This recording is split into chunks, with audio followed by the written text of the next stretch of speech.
우리가 신년 첫 주일에 감사할 것이 많지만은 무엇보다도 여기에 주님께서 세우신 교회가 있기 때문에 감사해야 되겠다, 이런 마음을 저는 가졌고요.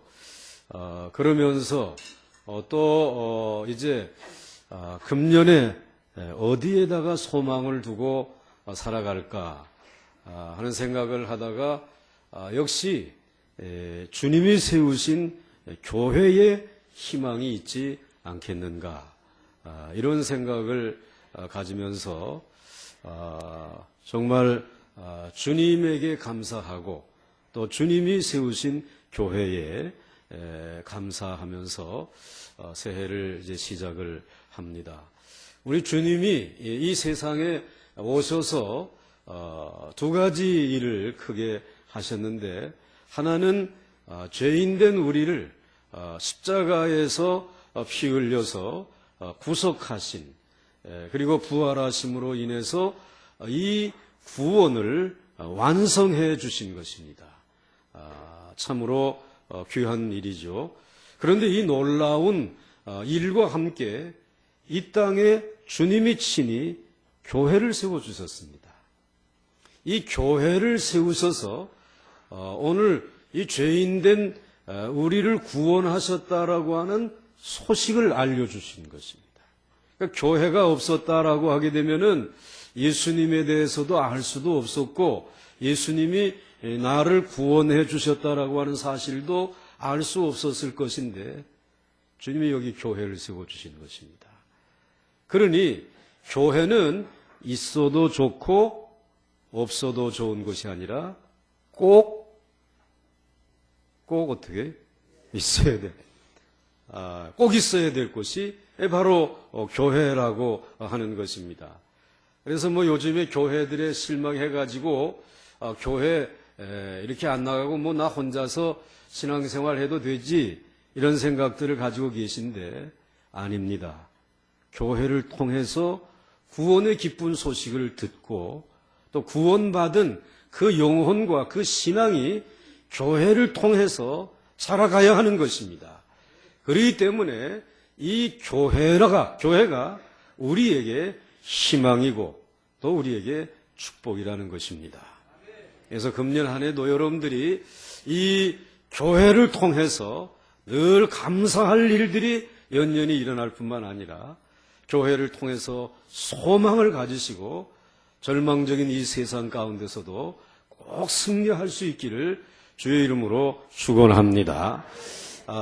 사실 이 사도행전, 지난해 1월 첫 주일부터 사도행전 말씀을 우리 묵상합시다. 그래가지고 지난 1년 동안 쭉 사도행전 말씀을 묵상하고 지난 연말로 9장에 이제 이렇게 다다르게 되었는데, 이 사도행전은 교회 행전입니다. 사도행전은 성령 행전이면서 사실은 교회 행전이다, 이렇게 말씀을 드릴 수 있습니다. 그래서 여러분들이 사도행전의 처음 시작이 사도행전 1장 8절 말씀 다 암송하시지 않습니까? 성령이 너희에게 임하시면 너희가 권능을 받고 예루살렘과 온 유다와 사마리아와 땅끝까지 이르러 내 증인이 되리라. 오늘 이렇게 말씀해 주신 대로 성령님이 마가의 다락방에 임하면서 교회가 시작되었습니다. 그렇게 귀한 주님의 교회가 탄생한 것입니다. 그런데 교회가 시작이 되면서 급속도로 부흥하게 됐습니다. 그런데 부흥과 함께 찾아온 것이 환난과 핍박이었습니다. 그런데 그 환난과 핍박의 가장 중요한 사건이 스데반이라고 하는 집사님이 돌에 맞아서 순교하는 일이었습니다.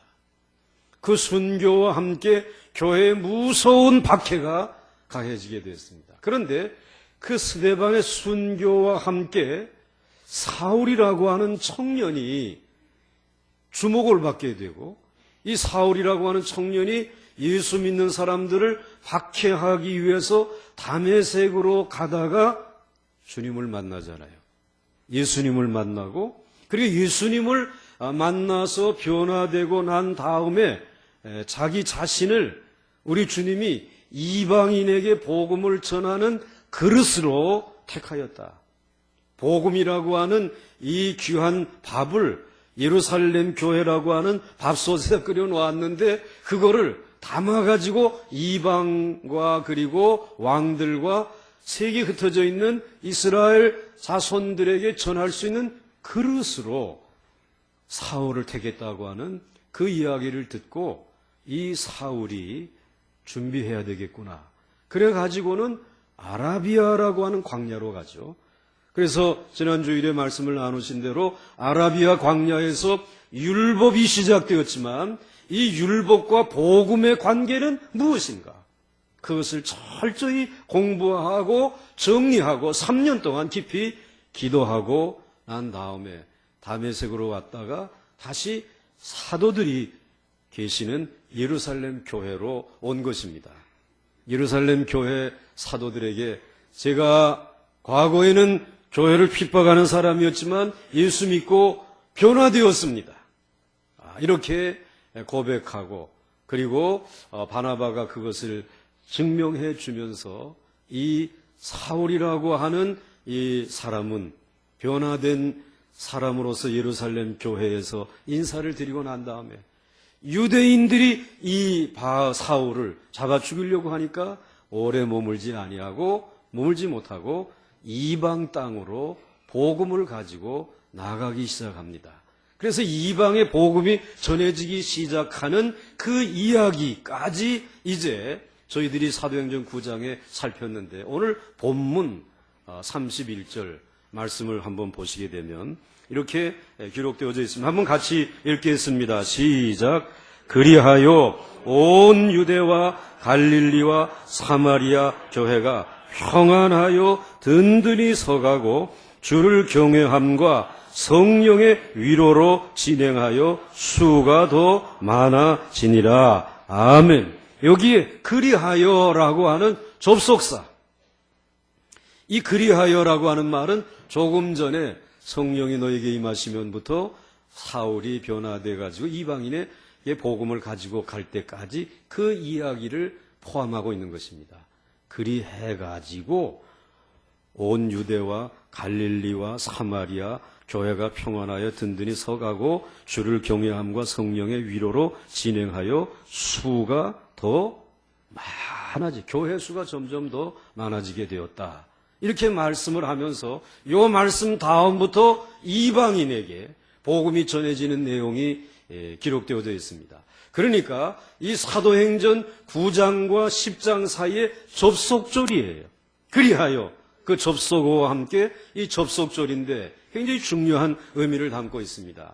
즉 오늘 교회가 부흥하였지만 그러나 박해가 왔고 그 박해로 인해서 복음이 이방 땅에 전해지게 되었다라고 하는 이 이야기 속에서 우리는 두 가지 교훈을 얻습니다. 하나는 바로 교인들이 이 환난과 핍박을 통해서 두 가지 유익을 얻는데 하나는 교인들이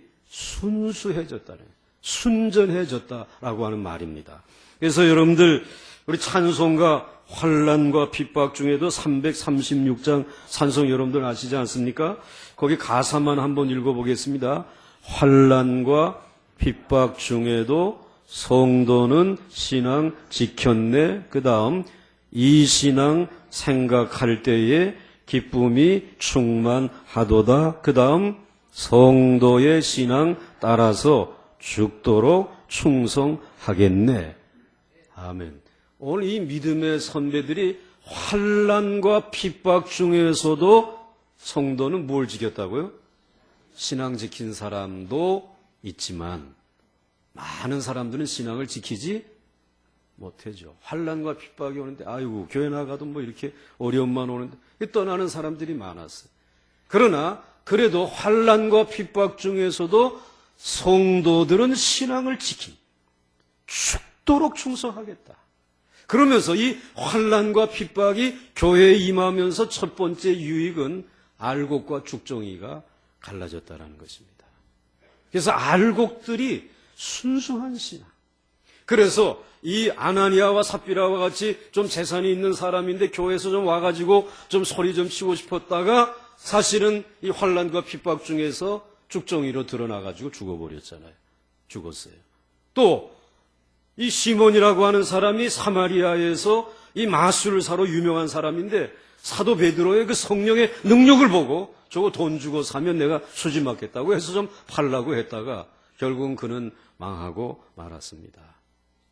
환난과 핍박은 이 사람이 알곡인지 죽정이인지를 구별해내고 알곡인 사람들의 신앙을 더 순수하게 한다는 거예요. 아주 정결하게 한다는 거예요. 여러분, 이 순전한 신앙을 가진 정금 같은 신앙의 사람들이 되시기를 주 이름으로 축원합니다.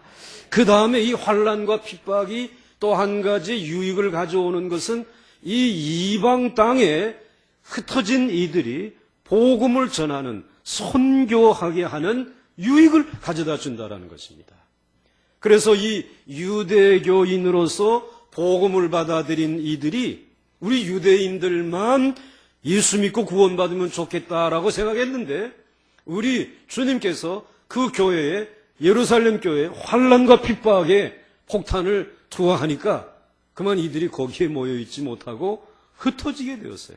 흩어지면서 사마리아로 그리고 유다로 그리고는 저 이방 땅으로 흩어지면서 복음을 전하게 되었어요. 선교하게 되었다라고 하는 말입니다. 그렇습니다. 오늘 우리들이 신앙생활하면서 찾아오는 환난과 핍박이 우리에게 우리의 신앙을 순수하게 할 뿐만 아니라 더 깊이 있게 할 뿐만 아니라 더 나아가서는 그 기회로 인해서 복음을 땅끝까지 전할 수 있는 선교할 수 있는 그런 기회를 가지고 찾아오시는 줄 믿으시기를 바랍니다. 그래서 여러분들의 삶 속에서도 때로는 환난이 임할 수 있습니다. 오늘 여러분들의 역경이 찾아올 수 있습니다. 또 여러분들이 그동안 살아왔던 삶의 자리를 하나님이 강제적으로 옮기실 때에 그때에 여기에는 하나님의 뜻이 있는 줄 믿음의 눈으로 영의 눈으로 볼 수 있게 될 수 있기를 주 이름으로 축원합니다. 그래서 우연은 없습니다. 그 기회를 통해서 주님은 마침내 영광을 거두시고 여러분들로 하여금 예수의 이름 그리고 이 교회를 통해서 여러분을 통해서 주의 복음을 전할 수 있는 축복의 기회로 삼으시는 줄 믿으시기를 바랍니다. 그렇기 때문에 이 환난과 핍박은 우리에게 유익이 되어지는 것입니다. 그래서 오늘 본문 31절은 그리하여 라고 말씀하고 있죠. 31절 말씀을 다시 보시면 그리하여 이 환난과 핍박으로 인하여 온 유대와 갈릴리와 사마리아 교회가 평안하여 든든히 서가고 주를 경외함과 성령의 위로로 진행하여 교회의 수가 어떻게 됐다고요? 더 많아지게 되었다. 그러니까 주님은 이렇게 환난과 핍박을 통해서도 마침내 성도들에게 복을 주시는 분입니다. 그래서 성경에 보게 되면 마침내 복에 대해서 말씀하시기를 시편 128편 1절 말씀에 여호와를 경외하며 그의 길을 걷는 자마다 무엇이 있다고?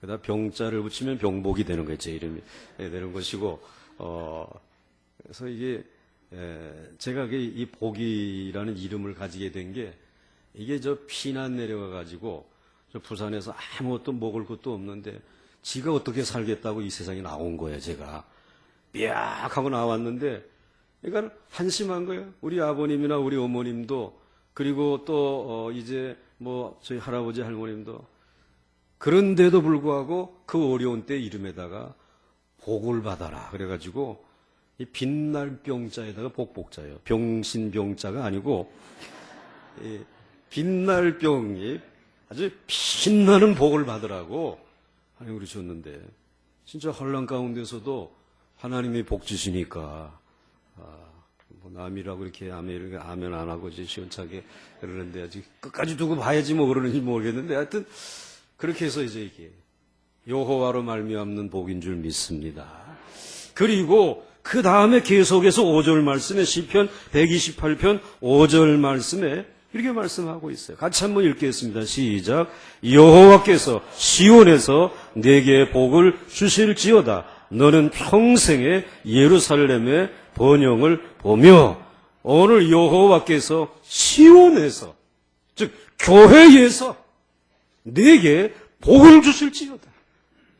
이 교회가 환난과 핍박이 가득 찬 세상 속에 존재하지만 이 교회가 희망인 것은 하나님이 복 주시기 때문인 줄 믿으시길 바랍니다. 그래서 이제 너는 평생에 예루살렘의 번영을 보며 교회의 번영, 성도들의 번영, 그리고 그 자손들의 번영을 보는 축복이 여러분이 지금 앉아있는, 여러분이 사랑하는 교회 안에 있는 줄 믿으시길 바랍니다.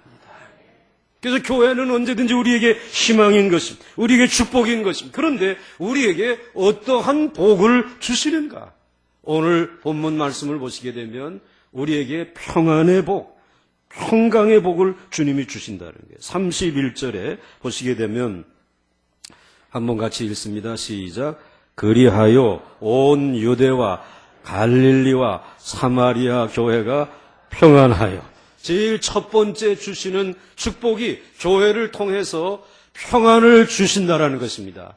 여러분, 교회 안에는 평안이 있는 줄 믿으시길 바랍니다. 왜냐하면 그것은 평안의 주인이 교회를 세우신 그리스도이시기 때문인 줄 믿으십니까? 평안의 주인이 누구신가? 이 세상에 누가 여러분에게 평안을 줄 수 있겠어요? 어디에 가면 여러분들 평안을 누릴 수 있겠습니까? 아유, 저 목사님, 저 아파트에 한번 살아봤으면 좋겠는데, 9평짜리가 좀 이제 지하방보다 좀 아파트에 가면 처음엔 좋습니다. 조금만 있어 보십시오. 두두두두두두 위층에서 이리 뛰고 저리 뛰고 잠을 잘 수가 없어요. 그 다음에 또 아래층에서는 또 그냥 스피커를 그냥 너무나 크게 틀어놔가지고 골라 뭐 우리 저희 집 아래는 그냥 또 이게 그 무슨 마켓이 있어가지고 평안이 없어 이 세상에. 평안의 주인이 사람이 아니라는 거죠. 평안이 있는 곳이 이 세상의 어느 곳이 아니라는 것이에요. 또 세상은 무엇을 가지면 평안할 수 있겠어요? 돈은 적으면 적은 대로 걱정이고 많으면 많은 대로 걱정이고 그게 평안이 아니라. 그런데 성경은 평안의 주인은 주님이시라는 것이에요. 예수 그리스도시라는 것이에요.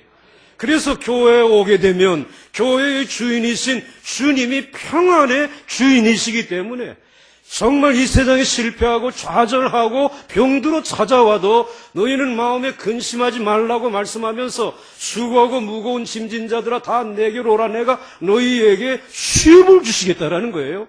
평안을 주시겠다라는 것이에요. 왜? 평안의 주인이 예수 그리스도이시기 때문에 그렇습니다. 그래서 요한복음 14장 27절에 평안을 너희에게 끼치노니 곧 나의 평안을 너희에게 주노라. 내가 너희에게 주는 것은 세상에 주는 것과 같지 아니하니라. 너희는 마음에 근심하지도 말고 두려워하지도 말라. 말씀에 맞추면 언제든지 속히 뭘 한다? 아멘의 젓가락을 가지고 집어가지고 이건 집어여야 된다는 것이에요. 평안을 너희에게 끼치노니 이 주님의 말씀이에요. 주님이 평안의 주인이시라는 말씀입니다. 여러분이 일생을 살아가는 동안뿐만 아니라 영원한 하나님의 나라에서 살아가는 동안에도 누릴 수 있는 평안을 가지고 주님이 여러분에게 찾아오신 줄 믿으시길 바랍니다. 그리고 부활하신 이후에도 그의 사랑하는 제자들 두려워 떨고 있는 이들에게 찾아오셔서 예수께서 또 이르시되 너희에게 무엇이 평강이 있을지어다. 요한복음 20장 21절에 왜 그분이 평강의 주인이시기 때문에 베드로에게도 평강을 주시고 의심 많은 도마에게도 평강을 주시고 말이죠. 죄인이었던 세리 마태에게도 평강을 주셨단 말이에요. 여러분, 교회를 통해서 우리는 이 평강의 복을 얻는 것입니다. 오늘 이 시대의 가장 긴급한 메시지는 평안입니다. 사람들은 이전보다 많은 물질을 소유했지만 또 많은 지식을 쌓아서 머리에 많은 학위 모자를 썼지만 그러나 평안은 잃어버리고 말았습니다. 그 평안은 평안의 주인이신 주님에게로 나올 때에, 주님이 거하시는 교회에 나올 때에 우리에게 값없이 주신다는 말씀. 여러분, 초대교회로부터 지금까지 주님의 교회가 존재하는 곳에는 언제나 고난과 박해가 있었습니다. 전쟁, 기아, 불의, 가난, 질병은 지금도 있습니다. 그러나 주님의 교회는 세상 속에서 환난과 위협과 핍박과 기근과 전쟁을 당하면서도 흔들리지 않습니다. 마치 물 위에 배가 떠 있는 것처럼 교회는 이 세상의 온갖 파도와 물결 속에서도 또 있습니다. 그리고 물 속에 빠지거나 그리고 떠내려가는 이들에게 생명줄을 던져서 그들을 건져 올립니다. 구원합니다. 그것은 교회라고 하는 배 안에 주님이 주시는 평안이 있기 때문인 줄 믿으시길 바랍니다. 그래서 배 위에 이와 같이 흔들리는 파도 위에 있지만은 교회는 평안이 있어서 평안의 줄로 이 세상에 불안한 모든 사람들을 건져내는 것입니다. 그 배 안에 주님이 계실 때 이루어지는 역사입니다. 그런데 주님의 거룩한 교회에 주님이 계시지 아니하고 이제는 돈이 생겼단 말이에요. 좋은 교회 건물은 가지고 있어. 모두가 다 박사들이고 지성인들이요. 아는 것들이 많아요. 철학이 있어요. 그런데 이러한 것으로 가득 찬 그러한 교회는 조금 있으면 풍랑이 일게 되면 그 배는 침몰하거나 떠내려가 버리는 거예요. 교회에 필요한 것은 철학이 아니고 세상의 물질이 아니고 주님이신 줄 믿으시기 바랍니다. 주님이 평강을 가지고 찾아오신 주님만을 찬송하고 예배하고 신뢰하며 따라가게 되면 환난과 질병이 가득 찬 세상 가운데서도 안전케 해 주실 뿐만 아니라 더 빨리 갈 수 있는 줄 믿으시기 바랍니다. 또 우리에게 주시는 복이 하나 있어요. 교회를 통해서 든든히 서가는 복입니다. 31절 한번 같이 읽겠습니다. 다시 한번 시작. 그리하여 온 유대와 갈릴리와 사마리아 교회가 평안하여, 거기까지 노란 것만 읽으시면 든든히 서가고. 이 말은 오늘 이 땅의 교회가 든든한 완성된 교회는 아니라는 말이에요. 든든하게 서가고 있어요. 진행형이에요. 또 오늘 이 교회를 이루고 있는 우리 성도들이 지금 든든하게 서 있는 거 아니에요. 든든히 서가고 있어요. 이건 지금 공사 중이에요. 그래서 어떤 분이 이 말을 이렇게 표현했어요. 교회에는 이런 팻말이 쓰여 있다. 여전히 공사 중. 공사 중. 든든하기를 원하는데 아직 공사 중이에요. 이게 이제 주님께서 마지막 날에 그 설계도대로 완성하실 날이 있을 줄로 믿습니다.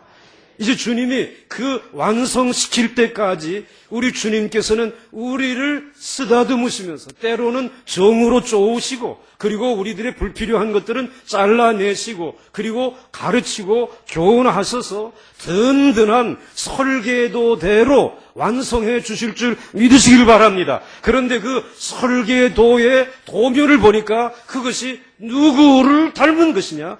예수 그리스도를 닮은 자로 예수 그리스도와 같은 교회로 든든히 세워 가실 줄 믿으시기 바랍니다. 그때까지 우리 주님은 우리를 다듬으실 것입니다. 그러므로 사랑하는 성도 여러분, 현재의 모습으로 자기를 평가하지 마시기 바랍니다. 그리고 현재의 모습으로 교회에 대해서 단정적으로 말씀하지 마시기 바랍니다. 지금 든든히 서 가고 있습니다. 모두가 다 주님의 도우심을 받아서 말씀과 기도 속에서 예수 그리스도의 장성한 분량에까지 성장해 가야 돼요. 저는 우리 보광중앙교회 성도들이 그렇게 성장을 열망하고 있다고 저는 믿습니다. 우리들이 눈에 보이는 이러한 교회의 성전, 그것이 우리가 목표가 아니라 그보다 더 큰 주님이 우리의 신앙생활의 목표이죠. 자, 오늘 든든히 서가는 이러한 축복. 그래서 여러분들 금년 한 해 여러분들 단정적으로 여러분들을 보지 마시고 주님께서 여러분들을 일으켜 세워주실 줄 믿으시고, 실패하면 또 우리 성도들이 지체들이 같이 붙들어서 여러분들로 하여금 성공의 자리로 나아가게 해주시고 마침내 승리하는 자리에 세워주실 줄 믿으시길 바랍니다. 교회에는 평강의 복, 그리고 교회에는 든든히 서가는 복을 약속하셨고요. 그 다음에 마지막으로 우리 주님이 약속하신 축복은 진행하는 복이 있습니다. 그래서 31절 말씀 여러분들 한번 보시기 바랍니다. 같이 한번 읽겠습니다. 시작. 그리하여 온 유대와 갈릴리와 사마리아 교회가 평안하여 든든히 서가고 주를 경외함과 성령의 위로로 진행하여, 거기까지. 오늘 여기 보시게 되면 진행하여라고 하는 단어가 중요한 단어입니다. 이렇게 숫자가 점점 늘어난 이 교회들이 앞으로 진행해 가고 있다는 것입니다. 진행해 가고 있다는 말은 그 교회가 살아있다는 말입니다. 건강하게 살아있으면 진행하게 되겠죠. 진행한다라는 말은 어딘가 목표를 향해서 가고 있다라고 하는 말입니다. 그러니까 오늘 주님께서 세우신 이 교회는 어떠한 목표를 향해서 진행해 가는 것이 교회이고, 건강한 교회이고, 그리고 또 여러분들도, 교회를 구성하는 지체인 여러분들도 금년 2014년 시작하는 시간에 여기에 머물러 있기를 원하는 사람 한 사람도 없습니다. 우리 주님이 앞으로 나아갈 수 있도록 진행을 시키실 줄 믿으시길 바랍니다.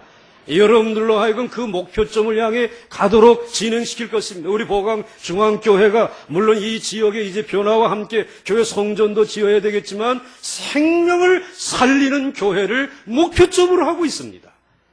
그리고 그곳에 기쁨이 있기를 원합니다. 뿐만 아니라 이제는 이 기쁨으로 2년을 저희들이 기도하고 난 다음에 그 다음 해에 2년 동안도 제가 표를 정해놨습니다. 생명을 살리는 평화를 주시옵소서. 평화를 이루어가는 교회가 우리가 목표로 하고 있습니다. 그리고 더 나아가서 이제 이 생명을 살리는 사랑을 세 번째 목표로 삼고 있습니다. 이제 온 나라와 우리 지체들이 정말 사랑할 수 있는 그것, 그건 눈에 보이지 아니하는 목표입니다. 그러나 주님 앞에 목표로 삼고 이루어 가야 할 교회의 모습인 줄 믿으십니까? 어느 교회처럼 수천억을 들여서 교회를 짓는 것이 여러분의 목표가 되어서는 안 될 것입니다. 왜? 진행해 갈 때 우리는 그곳을 목표로 삼습니다. 그런데 그 기쁨과 그리고 평화와 그리고 사랑을 목표로 삼는 건강한 교회가 되면 주님이 눈에 보이는 것도 진행시켜 주시는 줄 믿으시기 바랍니다. 그 진행이 이루어진다는 것입니다. 그래서 이제 이와 같이 우리를 진행케 해주시는 복, 이것이 바로 교회를 통해 주시는 세 번째 축복인데, 그 진행케 되어질 때에 우리가 기억해야 될, 명심해야 될 것 두 가지가 있는데, 하나는 본문 말씀을 다시 한번 보시게 되면은 하나는 주를 경외함과 그리고 두 번째로는 성령의 위로로라고 말씀하고 있습니다. 즉 앞으로 진행하기를 원한다면 누구를 경외함? 주를 경외함. 주를 경외한다, 하나님을 경외한다라는 말은 마음과 뜻과 정성과 힘을 다하여 하나님을 경외하는 것인 줄 믿으시길 바랍니다. 그런 이 말은 다른 말로 말하게 되면은 오늘 생애 살아가는 동안에 내게 있는 모든 것은 주님의 것이라고 인정하는, 주 되심을 인정하는 사람이 바로 주님을 경외하는 사람입니다. 여러분에게 몸이 있습니까? 여러분에게 시간이 있습니까? 여러분에게 물질이 있습니까? 다 누구의 것이라고요? 주님의 것. 그래서 주님을 내 몸과 내 시간과 물질로 경외하는 사람, 주님이 주인 되심을 인정하며 살아가는 사람에게 하나님이 그러한 교회에게 진행시켜 주시겠다. 일이 일 되게끔 해 주시겠다. 그렇지 않으면 자기가 준비한 길 밖에는 갈 수 없는 것이에요. 바다에 난 길 같은 데는 도무지 경험도 못하고 살아가는 것이. 여러분들이 여호와를 경외하면서 주님이 진행시켜 주시는 가운데 바다의 길이 열리는 그 길들을 체험하며 걸어갈 수 있기를 주 이름으로 축원합니다. 그리고 명심해야 될 것 한 가지가 있는데 누구를 경외하고 주를 경외함과 동시에 성령의 위로로, 성령의 말할 수 없는 위로로 환란이 지극한 세상 가운데서도 격려하사 넘어지면 다시 이렇게 세워져. 내가 길 예비했다. 내가 치료제도 준비해놨다. 내가 너 만날 사람들, 도울 사람들 준비해놨다. 성령의 위로가 있는 줄 믿으시길 바랍니다. 그러면 진행하는 것이. 우리 교회의 선교라고 하게 되면은 그야말로 속된 말로 환장하는 사람이 있어요. 선교사님이 왔다고 하게 되면 제일 먼저 달려가서 안부를 묻고 그 다음엔 오늘 식사 좋아하고 할 수 있습니까? 가서 또 고등어 구이 사주고 뭐 이렇게 하면서 말. 그 다음엔 또 끝나면 그 다음엔 선교비를 또 이거 적지만 좀 가져가셔서 사용하시라고. 녹록지도 않은 사람인데 저렇게 정말 주님에게 마음과 뜻과 정성을 다해서 헌신하는 저분 보면서 뭐 수십억 수백억 재산가도 아닌데 저러다가 쪽박 차면 어떡할라 그러나 그 걱정이 되는데 근데 그래서 이제 정년도 가까우고 저 정년 되면 이제 어떻게 살라 그러나 근데 정년이 됐는데도 불구하고 계속 회사를 나가는 거예요. 왜 물었어요? 어떻게 됐냐 그랬더니 정년을 다 자기 동기들은 이미 벌써 여러 해 전에 다 그만뒀고 그리고 또 후배들도 이미 다 떠났는데 정년 채운 사람은 자기밖에 없대네. 그리고 정년을 채울 뿐만 아니라 목사님 저는 연장을 받았습니다. 그러더라고요. 전심으로 주님을 경외하면서 몸과 시간과 물질을 심으니까 다시 거두게 된다는 거예요. 성령의 위로로 거두게 하셔서 하나님이 열매 맺게 해주시는 모습을 보면서 여러분들 교회 안에 평강의 복이 있고요. 그리고 여러분들 정말 주님이 든든히 세워 가시는 하나님의 돌보심이 있고요. 그 다음에 여러분들 주님께서 우리에게 생각지 못했던 길로 진행시키시고 인도하시는 축복이 우리에게 있는 줄 믿으시기 바랍니다. 꼭 이 믿음 가지고 우리 주님이 소망이고 교회가 소망인 것 기억하시면서 교회 중심으로 교회 안에서 복을 받으면서 승리할 수 있는 한 해가 될 수 있기를 주의 이름으로 축원합니다.